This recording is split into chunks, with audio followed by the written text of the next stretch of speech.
It's blue versus blue. At Wimbledon, the animal rights group PETA sent a group of bikini-clad models to the tennis tournament where they gave attendees strawberries with dairy-free cream to promote veganism.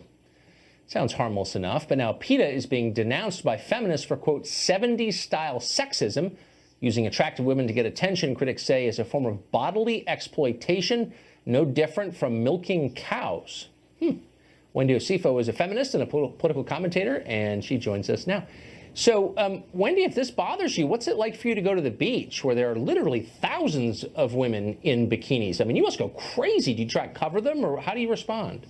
Absolutely not. It doesn't bother me when I go to the beach. The issue here is around the issue of sexually exploiting women when it comes to the PETA ads. Whether it's having women in a cage or whether PETA does something like telling adults to drink breast milk, it's just something that really goes against how we should be looking at women. There's no reason why a grown adult should be asked to drink breast milk. You know, they use these type of exploitative acts to ask people. I'm sorry. We can get those points, but I'm not for adults drinking breast milk. I think it sounds gross. Exactly, and that's what they're asking people to do. But why do you? But why does that bother you? I mean, maybe some people like it. I mean, I thought feminism was about choice.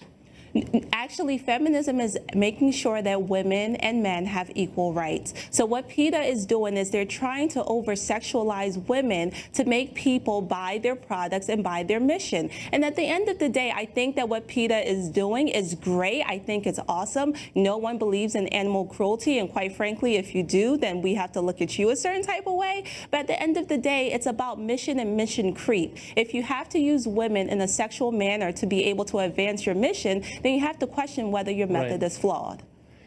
So let me ask you a question. Sure. The women in question, you're looking at them right there wearing the bikinis. Are they adults? Are they adults or are they children? They are adults, and they have the right to use their body in any way they want to. Well, I guess that's kind of the question. I mean, I don't think there's any evidence they were coerced or forced at gunpoint to do this. But you're behaving as if they're children being exploited, or they're too dumb to know what they're doing or what it means. Do you know that they're too dumb to know what it means, or why would you treat them as less than fully adult? No one is behaving as if they're too dumb to know what to do. What we're saying is that if your mission is solely based on using women in a sexualized manner to get your mission across, then you have to start making pivots. What do you mean then using women? You have to start making pivots to advance your mission in a better way. I'm going to have to. You said that. I just want to bring you back to the question at hand, though.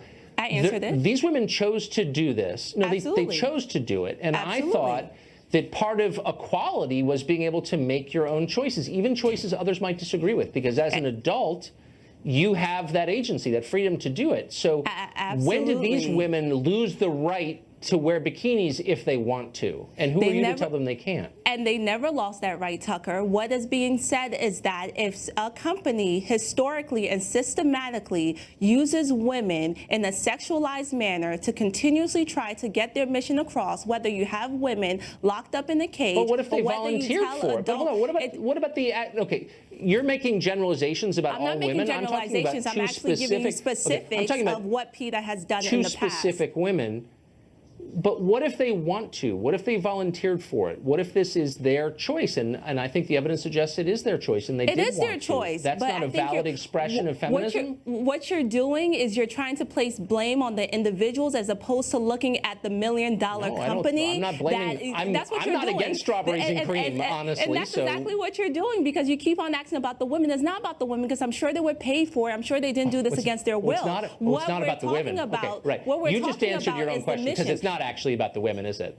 It's about the mission of the organization, Tucker. It's never really about the women, is it? It's about the mission of the organization, Tucker. It's if you use women to exploit them. That's what the issue is. Maybe that's the problem with modern feminism. It's not really about the women. It's about modern feminism is all about equality. And as a father of 3 girls, I'm surprised that you don't feel as though feminism matters. And that's really sad.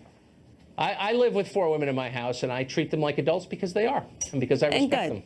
And we will not sexualize anybody. Wendy, thanks for joining us tonight. Appreciate it. Thank you, Tucker.